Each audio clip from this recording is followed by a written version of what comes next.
راج نے حویلی کے قریب پہنچتے ہی ایک عجیب سی گہری خاموشی محسوس کی۔ چاند کی روشنی دھیمی تھی اور ہوا میں ٹوٹے ہوئے درختوں کی ہلکی ہلکی سی سرسراہٹ تھی۔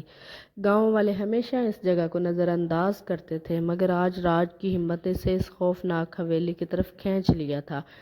حویلی کے دروازے پر پہنچتے ہی ایک سرد ہوا کا جھونکا آیا، جیسے کسی نے اسے اندر آنے کی دعوت دی ہو۔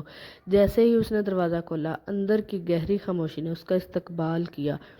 ایک ٹوٹے ہوئے قدموں کی آواز سنائی دی، مگر اس نے گردن گھما کر دیکھا تو کوئی نہیں تھا۔ راج کی سانسیں تیز ہو گئی، اس کے دل میں ایک عجیب سا خوف بیٹھ گیا۔ اس نے ایک قدم اندر رکھا، دروازہ خود بخود بند ہو گیا، جیسے حویلی نے اسے قید کر لیا ہو۔ اچانک ایک ہلکی سی سرگوشی آئی، تم واپس نہیں جا سکتے۔ راج کا دل تیز تیز دھڑکنے لگا۔ اس نے ہر طرف نظر دوڑائی۔ دیواروں پر پرانے جالے تھے اور زمین پر مٹی کے ساتھ کچھ پراسرار نشانات تھے۔ وہ یہ سوچنے لگا، آیا یہ سب کچھ حقیقت ہے یا میری ہمت کو آزمایا جا رہا ہے؟ لیکن اس سے پہلے کہ وہ کچھ سوچتا اور حویلی کے اندر ایک سرخ روشنی نمودار ہوئی، جیسے کسی نامعلوم طاقت اسے اپنی طرف کھینچ رہی ہو۔ راج نے اپنی تمام تر ہمت جمع کی اور اس روشنی کی طرف قدم بڑھایا، مگر اس کے دماغ میں ایک سوال بار بار گونج رہا تھا، کیا وہ اس حویلی سے باہر نکل بھی پائے گا؟ کیا ان بزرگوں کی باتیں صحیح ہیں؟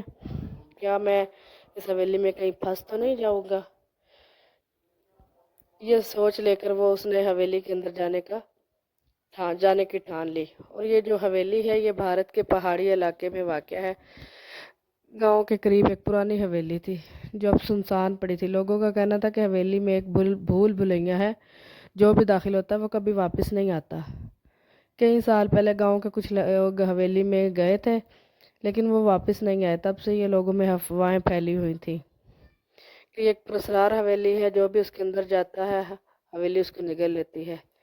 مگر اس نوجوان راج نے فیصلہ کر لیا تھا تو اس نے اس وہم کو ختم کرنے کی ٹھان لی تھی۔ راج کو گاؤں کے بزرگوں سے کئی انتباہات تنبیہیں ملی تھی، مگر وہ ان کو نظر انداز کر دیتا ہے۔ ایک رات وہ حویلی پہنچتا ہے، جیسے ہی وہ اندر داخل ہوتا ہے، عجیب و غریب واقعات ہونے لگتے ہیں۔ حویلی میں اس کے سامنے کئی تاریک راستے، اور ہر موڑ پر وہ راستہ محسوس ہوتا ہے جیسے وہ اس راستے سے پہلے گزر چکا ہو، اور جیسے جیسے وہ آگے قدم بڑھاتا ہے اسے محسوس ہوتا ہے کہ کوئی اس کے پیچھے آ رہا ہے۔ اچانک وہ ایک جگہ پہنچتا ہے جہاں دیواریں بدلنے لگتی ہیں، راستے گھومنے لگتے ہیں، جیسے کوئی اسے پھنسانے کی کوشش کر رہا ہو۔ جیسے اس کا دل تیز تیز دھڑکنے لگتا ہے، وہ سمجھنے لگتا ہے کہ یہ ایک جال ہے جو لوگوں کو پھانس رہا ہے اور اپنی گرفت میں لے رہا ہے۔ لیکن جب وہ باہر نکلنے کی کوشش کرتا ہے، تب اسے ایک پراسرار آواز آتی ہے، تم یہاں اکیلے نہیں ہو، ہم تم سے پہلے یہاں آئے تھے اور ہمیشہ کے لیے یہاں پر دفن ہو گئے ہیں۔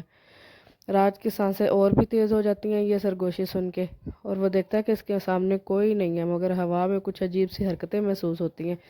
اب سوال یہ ہے کہ وہ اس بھول بھلیاں سے باہر نکل بھی پائے گا یا نہیں، یا واقعی وہ ان لوگوں کی کہی ہوئی باتوں کی طرح اس پراسرار طاقت کا شکار بن جائے گا۔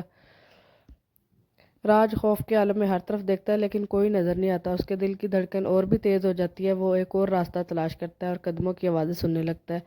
اس کی آنکھوں کے سامنے ایک دھندلی سی روشنی نظر آتی ہے۔ راج کی جدوجہد راج تھک کر ایک کمرے میں آ پہنچتا ہے۔ کمرے کی دیواروں پر پراسرار نشان بنے ہوتے ہیں، جیسے کسی نے انہیں کھینچا ہوا ہو، اور وہ قریب جا کر دیکھتے تو ایک کمرے کے گوشے میں سے کچھ بھوتوں کے چہرے دکھائی دیتے ہیں۔ یہ سب کیا ہے؟ یہ نشان کیوں ہے؟ یہ وہ سوال خود سے کرتا ہے، لیکن جیسے ہی وہ ایک قدم آگے بڑھاتا ہے، دروازہ خود بخود بند ہو جاتا ہے۔ راج کا خوف بڑھنے لگتا ہے۔ وہ مزید راستوں پر چلتا ہے، لیکن ہر راستہ بند ہو جاتا ہے۔ گہرے اور پراسرار سروں کی آوازیں سن کر وہ بے چین ہو جاتا ہے۔ کیا یہ سب حقیقت ہے یا وہ کسی خواب میں مبتلا ہے؟ راج جب مزید اندر بڑھتا ہے تو اس کے سامنے ایک پراسرار منظر آتا ہے، جہاں ایک پرانا نقشہ پڑا تھا، اور نقشے میں وہ کمرے اور راستے دکھائے گئے ہوتے ہیں جن کا کوئی نہ کوئی راز ہے۔ راج کے ذہن میں ایک سوال ابھرتا ہے کہ گاؤں کے لوگ کیوں غائب ہو گئے تھے۔ اچانک اسے ایک تصویر نظر آتی ہے، جیسے وہی بھول بھلیاں اور اس میں پھنسے ہوئے لوگ دکھائے جاتے ہیں۔ راج کی ماضی کی یادیں، راج کے ذہن میں بچپن کی یادیں آنا شروع ہو جاتی ہیں۔ وہ یاد کرتا ہے کہ ایک دن اس نے اپنے گاؤں کے بزرگوں سے سنا تھا کہ اس حویلی میں جو بھی قدم رکھتا ہے وہ کبھی واپس نہیں آ سکتا۔ شاید یہ سب کچھ میرا خوف ہے یا پھر حقیقت ہے، وہ یہ سوچنے لگتا ہے۔ پراسرار آوازوں کا عروج، جیسے ہی راج ایک کمرے میں پہنچتا ہے آوازیں زیادہ تیز ہو جاتی ہیں، دیواروں میں سے ایک سایہ، پراسرار سایہ گزرتا ہے اور وہ سایہ راج کی طرف آتا ہے اور اس کے اندر سے ایک آواز سنائی دیتی ہے، تمہیں بچنے کا کوئی راستہ نہیں ہے، اب ہم تمہارے اندر ہیں۔